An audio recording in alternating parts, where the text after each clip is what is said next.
Salut à toutes et à tous, nous sommes le 20 décembre 2023 et on se retrouve pour le numéro 6 de ce top Marvel et il s'agit de Captain America, le soldat de l'hiver. Donc prenez votre bouclier parce que c'est parti. Le synopsis du film est le suivant.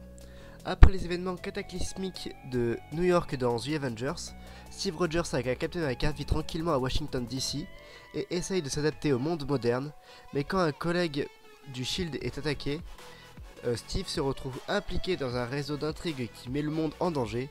S'ascension à Black Widow, Captain America lutte pour dénoncer une conspiration grandissante, tout en repoussant des tueurs professionnels envoyés pour le faire taire. Quand l'étendue du plan maléfique est révélée, Captain America et Black Widow sollicitent l'aide d'un nouvel allié, le Faucon.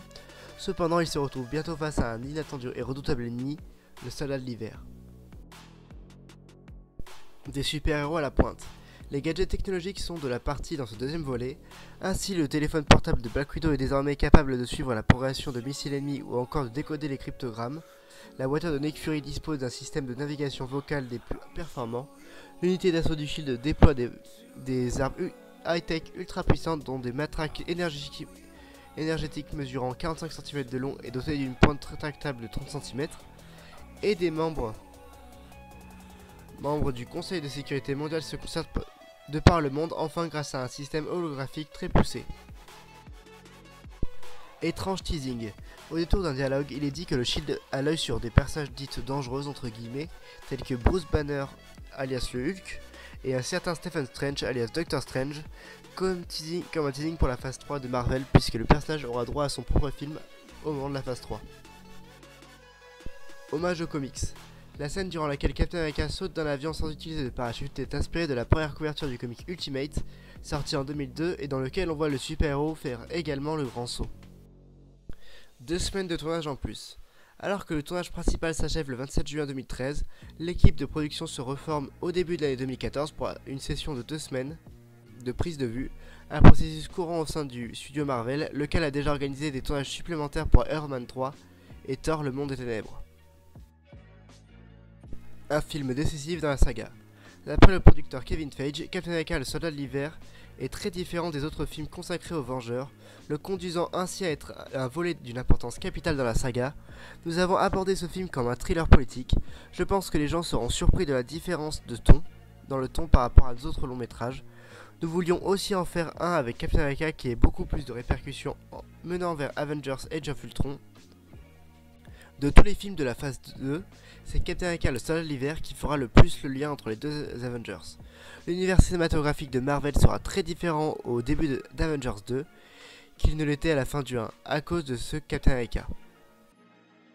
Le meurtrier de Captain America au casting. Les fans de comics ayant appris que Brock Merlo serait au casting du film ont sans doute tressailli. En effet, même si les premières vidéos semblent le présenter comme un simple agent du Shield, le personnage est connu pour avoir abattu Captain America dans un des numéros récents des comics Marvel. Héros de série, nous voilà.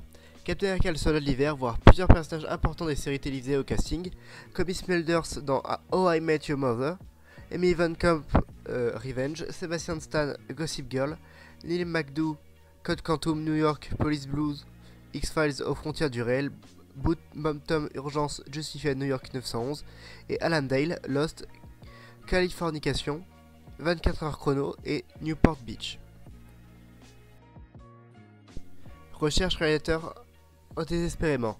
Après Joe Johnston, la question qui se posait sur toutes les lèvres était qui pour lui succéder. En mars 2012, Marvel révèle le nom des candidats potentiels: George Nolfi, l'agence, F. Gary Gray, braquage à l'italienne, et les frères Anthony et Joe Russo, bienvenue à Collinwood, et les réalisations d'épisodes d'Arrested Development et Community. À la surprise générale, ce sont finalement ces derniers qui ont été retenus alors que leur CV regorge essentiellement de comédie. Le Faucon, super-héros historique. L'un des principaux événements de ce second épisode est l'intégration du Faucon, super-héros culte des comics Marvel, second super-héros noir de l'histoire de la franchise.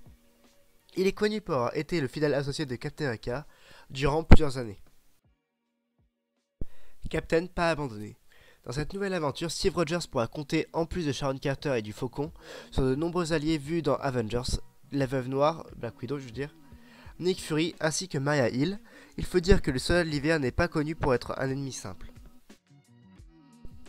Donc du coup voilà, c'est tout pour aujourd'hui. Donc du coup on se retrouve demain pour le 21 décembre et pour le numéro 5 je crois il me semble. Oui, pour le numéro 5, on entre dans le top 5 demain. Et du coup l'indice pour le film de demain c'est musique. On se retrouve très bientôt pour une nouvelle pêche aux infos Disney. Bye bye.